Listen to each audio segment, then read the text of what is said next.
Margaret Hartwell thought she was untouchable as HOA president. When she smashed disabled 11-year-old Emma's tablet containing the last photos of her dead father, she made a fatal mistake. Emma's mother Sarah was a nurse who knew how to find every weakness. 6 minutes later, Margaret's world collapsed forever. Before watching full story, comment below from where you watching. Also like and subscribe for more stories. The morning sun cast long shadows across Maple Ridge, a pristine suburban community where every lawn was perfectly manicured and every house painted in approved colors.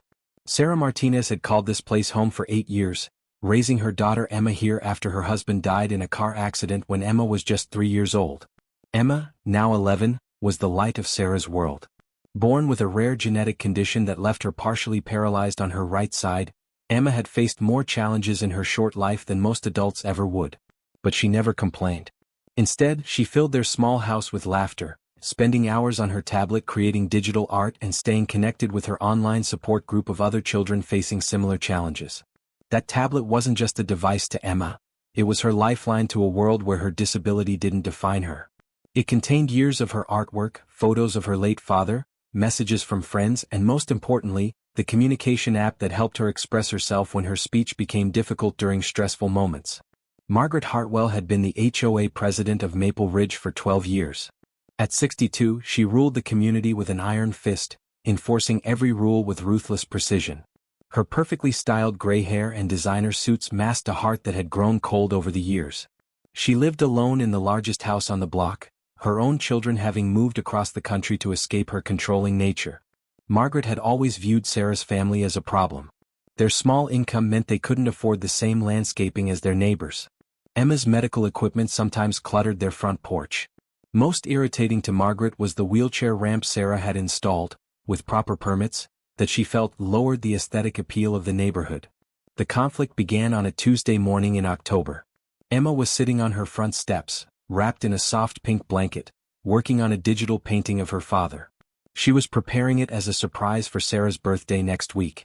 The morning was peaceful until Margaret's black BMW pulled into the driveway next door. "Young lady," Margaret's sharp voice cut through the quiet morning air.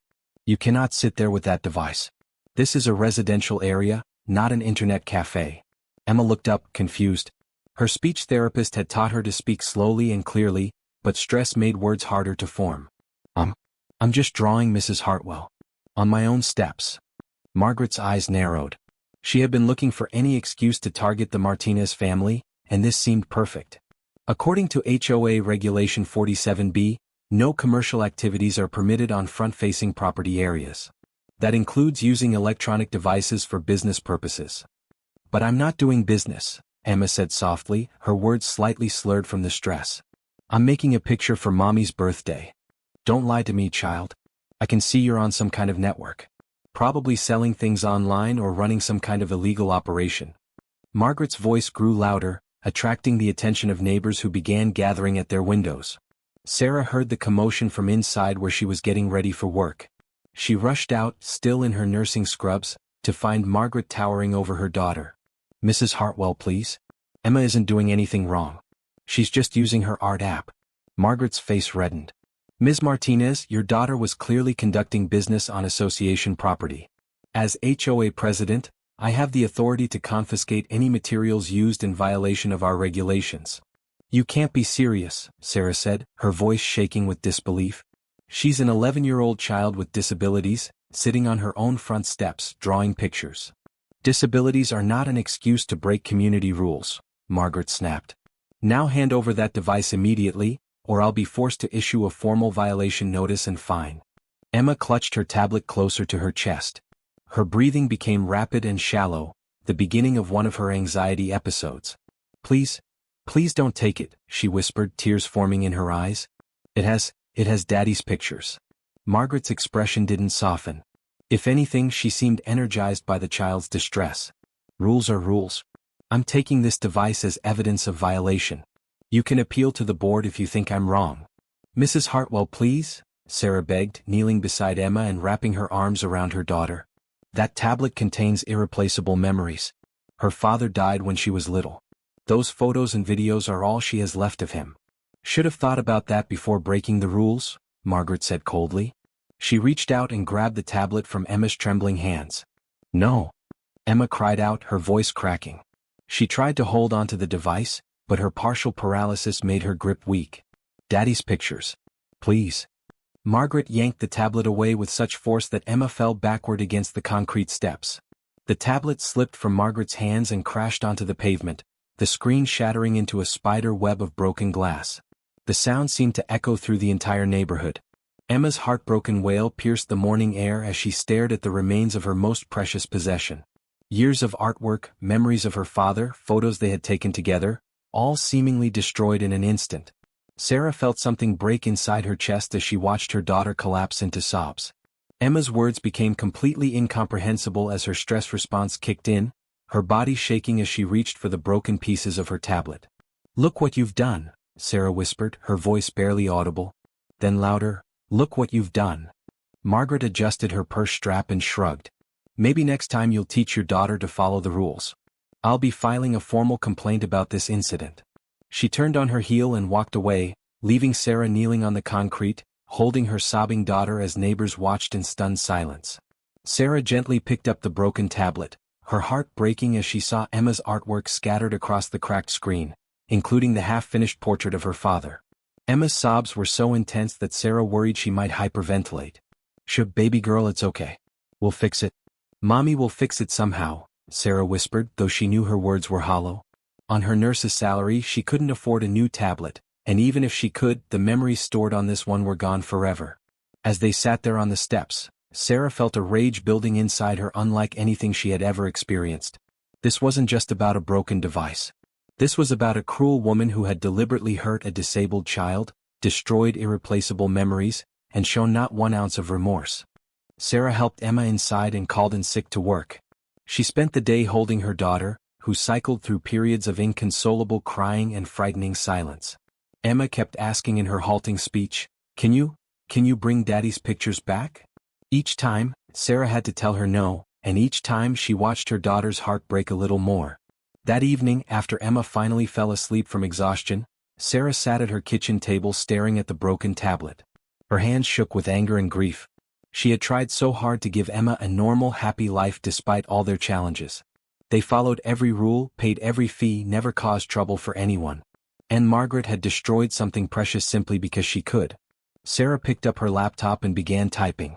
If Margaret wanted to play by the rules, then Sarah would learn every single rule in the book. She spent the next 6 days diving deep into HOA regulations, county codes, state laws, and federal disability rights statutes. What she found made her blood boil even more. Margaret had violated numerous laws in her treatment of Emma, but she had also been breaking rules herself for years. As the weekend approached, Sarah's research had uncovered a web of corruption, rule-breaking, and potential fraud that went to the very heart of Maple Ridge's HOA. Margaret had been embezzling funds, approving illegal modifications to her own property, and systematically discriminating against families like Sarah's. But Sarah's most shocking discovery came when she cross-referenced Margaret's property records with county databases. Margaret's house, the one she had lived in as HOA president for 12 years, wasn't even technically part of the HOA district. A surveying error from decades ago meant that Margaret had been illegally serving as president while living outside the community's boundaries.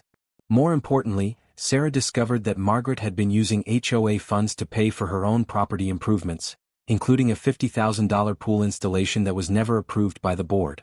She had been falsifying meeting minutes and forging signatures on approval documents. Sarah printed out page after page of evidence. Property records, financial documents, email communications she had requested under Freedom of Information laws. By Sunday evening, she had built a case that would not only remove Margaret from power but potentially send her to prison for fraud. But that wasn't enough. Not after what Margaret had done to Emma. Sarah remembered something from her nursing training. She had once worked with a patient who was a former IT security specialist. He had taught her about the vulnerabilities in older computer systems, especially the kind used by small organizations like HOAs. Sarah spent Sunday night learning everything she could about the HOA's computer system. It was woefully outdated and unsecured, running on software that hadn't been updated in years. Margaret, despite her authoritarian tendencies, was surprisingly naive about technology. Monday morning arrived gray and cold. Sarah had barely slept, but she felt more focused than she had in years. She dressed Emma carefully, making sure her daughter looked perfect for what was about to happen. "Where are we going, Mommy?" Emma asked as Sarah helped her into the car. "We're going to make sure no one ever hurts you like that again, sweetheart." The HOA board meeting was scheduled for 7 p.m., but Sarah arrived at the community center at 6:30. She had called each board member over the weekend, carefully explaining that she had important information about potential violations of federal disability law that needed to be addressed immediately. She hadn't mentioned Margaret's financial crimes yet. That would come later. Margaret arrived at exactly 7 p.m., her usual punctuality serving her poorly for once. She strutted into the community center wearing an expensive navy suit, clearly expecting another routine meeting where she could exercise her authority without question. She stopped short when she saw the scene before her. The 5-person board was already seated at the front table, their faces grim. Sarah sat in the front row of chairs, Emma beside her, with several thick folders of documents spread across her lap. Behind them, nearly 30 neighbors filled the remaining seats. More people than had attended an HOA meeting in years. Word had spread quickly through the community about what had happened to Emma. Many residents had their own stories of Margaret's cruelty, but seeing a disabled child targeted had finally pushed them to action. "Good evening, everyone," Margaret said, trying to project confidence as she walked to her usual seat at the head table. "I see we have quite a turnout tonight. Wonderful civic engagement." Board member Tom Harrison cleared his throat. He was a retired teacher who had always been uncomfortable with Margaret's harsh methods but had never spoken up. "Margaret, we need to address some serious concerns that have been brought to our attention." Margaret's eyes flicked to Sarah, her expression hardening. "If this is about the incident last Tuesday, I was well within my rights as HOA president to enforce our community standards."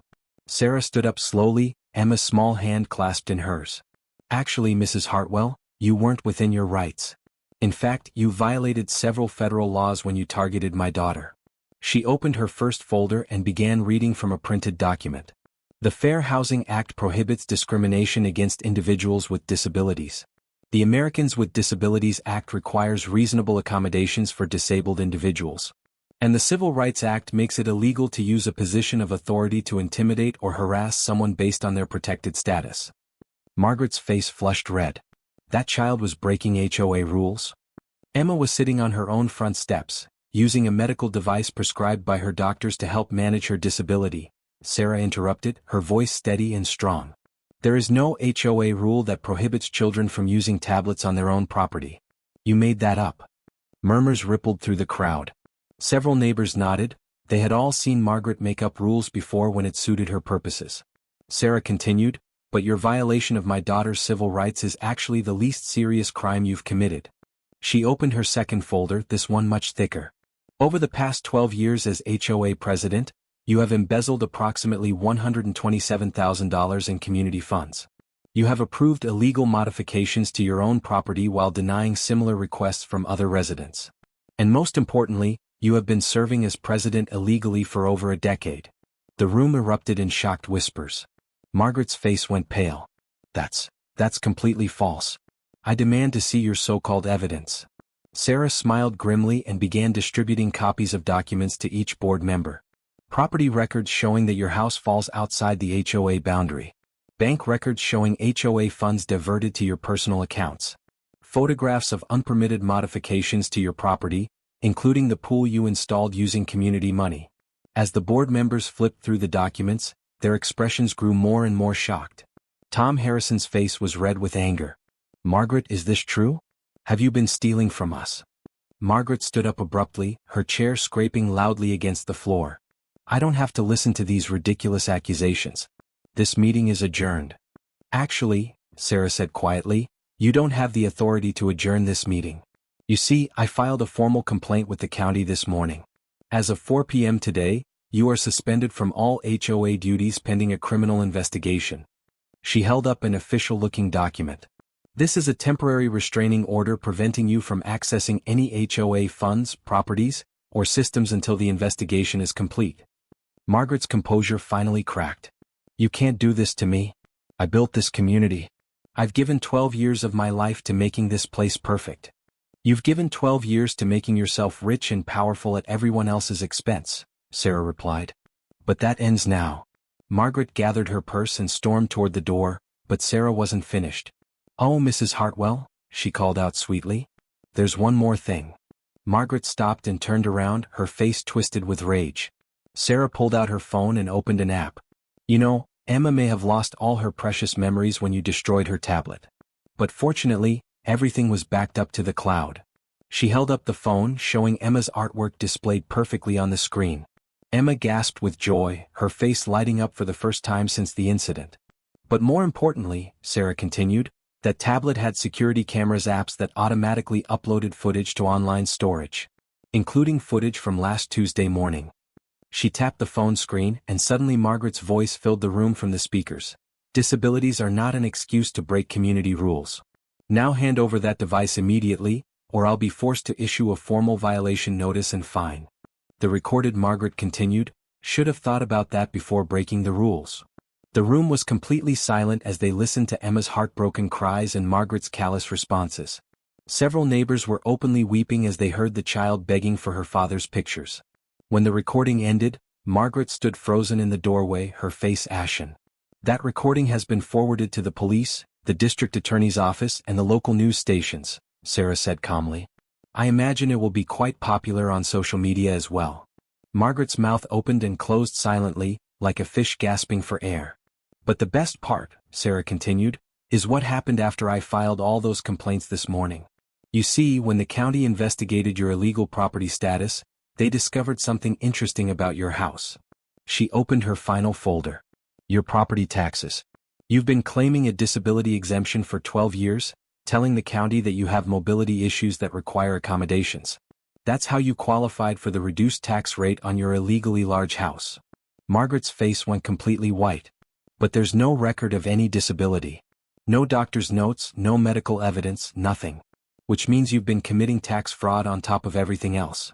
Sarah stood up and walked closer to Margaret, Emma's hand still clasped in hers. So while you were attacking my actually disabled daughter for having the audacity to exist in your perfect community, you were pretending to be disabled yourself to save money on taxes. The room erupted in angry shouts.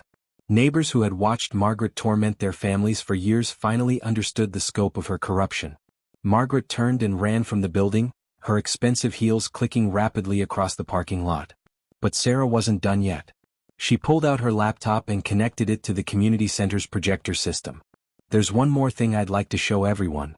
The screen filled with the HOA's computer system login page. Sarah had spent the weekend learning how to access it using security vulnerabilities that Margaret had never bothered to fix. This is our community's financial system, Sarah explained as she navigated through screens of data. As you can see, Margaret has been systematically transferring money from our reserve fund to accounts controlled by her landscaping company, a company that, according to state records, doesn't actually exist. The numbers on the screen told a story of years of theft. Small amounts at first, then larger and larger sums as Margaret grew bolder. She's stolen enough money to repave every road in the community, upgrade our playground, and install proper lighting in the parking areas, Sarah said. Instead, we've been told we can't afford basic maintenance while she's been buying herself a new BMW every 2 years. Tom Harrison stood up, shaking with anger. I moved to immediately remove Margaret Hartwell from all positions of authority and to file criminal charges for embezzlement and fraud. The motion was seconded and passed unanimously. But Sarah had one final surprise. She clicked to a different screen on the computer system, this one showing the community's electronic directory and communication system. Now, I'm sure everyone is wondering how Margaret managed to hide this theft for so long. After all, we receive monthly financial reports, right? Murmurs of agreement rippled through the crowd. Well, it turns out Margaret has been sending us fake reports for years. The real financial data has been hidden in a separate system that only she had access to. Sarah's fingers moved across the keyboard. Until now. She pressed a key, and suddenly every computer, phone, and tablet in the room that was connected to the community's Wi-Fi network lit up with notification alerts. I've just sent the real financial reports for the past 5 years to every resident in Maple Ridge, Sarah announced. Along with copies of all the evidence of fraud, the recording from Tuesday morning, and Margaret's fake tax disability claims. The room fell silent as people pulled out their phones and began reading. Gasps and angry exclamations filled the air as the full scope of Margaret's crimes became clear. Emma tugged on Sarah's sleeve. Mommy, what happens now? Sarah knelt down beside her daughter, smoothing her hair gently. Now, sweetheart, everyone knows the truth. And no one will ever be allowed to hurt you like that again. As if on cue, Sarah's phone rang. She answered it on speaker so everyone could hear. "Ms. Martinez? This is Detective Rodriguez with the County Sheriff's Department. We've reviewed the evidence you submitted, and we're issuing a warrant for Margaret Hartwell's arrest. We're also freezing all her assets while we conduct a full investigation." The crowd burst into applause. Several neighbors came over to hug Sarah and Emma, apologizing for not standing up to Margaret sooner. But the best moment came when Tom Harrison approached them after most of the crowd had left. "Sarah," he said quietly, "the board would like to offer you Margaret's position as HOA president. We need someone with your integrity and determination to help us rebuild this community." Sarah looked down at Emma, who was beaming with pride. "I'll consider it," she said. "But only if we can make some changes around here. Starting with a new rule that says no child will ever be made to feel unwelcome in their own neighborhood." "I think that's an excellent first rule," Tom agreed. 6 weeks later, Sarah received a call that Margaret had been sentenced to 3 years in prison for embezzlement and fraud. The HOA recovered most of the stolen money, which was used to install new playground equipment designed specifically to be accessible for children with disabilities. Emma got a new tablet, a better one than she'd had before, and she immediately began work on a new portrait of her father. But this one was different. In it, he was standing behind Emma and Sarah, his hands protectively on their shoulders, smiling proudly at how strong and brave they had become. As the new HOA president, Sarah's first official act was to create the Emma Martinez Memorial Fund, named not because Emma had died, but because the little girl who had been broken and helpless on those concrete steps had transformed into a symbol of resilience and justice. The fund provided tablets and communication devices for other disabled children in the community, ensuring that no child would ever lose their connection to the world because of someone else's cruelty. Margaret's house, the illegally large one built on stolen money, was eventually sold to pay restitution to the community. The new owners were a young couple with twin boys who had autism. Sarah personally welcomed them to the neighborhood, helping them install a sensory garden in their front yard. On quiet mornings, Sarah sometimes sat on her front steps with Emma, both of them working on art projects together. Emma would chatter happily about her latest creation while Sarah planned new improvements for the community. They were both healing, growing stronger every day. And in Maple Ridge, under Sarah's leadership, every child knew they were safe, valued, and protected, exactly as it should be. The broken tablet had been replaced, but the broken trust and cruel systems that had allowed Margaret to hurt vulnerable people had been completely destroyed and rebuilt with compassion at their foundation. Justice had been served, but more importantly, love had won. Emma never forgot her father's pictures because now she knew that the most important memories weren't stored on devices. They lived in the hearts of people who loved you enough to fight for what was right, no matter the cost. And in Maple Ridge, everyone learned that the smallest voices, when supported by those who love them, can bring down even the mightiest tyrants. The system hadn't just gone black for 6 minutes that day in the community center. Margaret's entire world of corruption and cruelty had been permanently deleted, replaced with something beautiful. A community where every child could sit on their front steps and create art in peace, knowing they were protected and loved. That was a system worth building. And it would never go black again.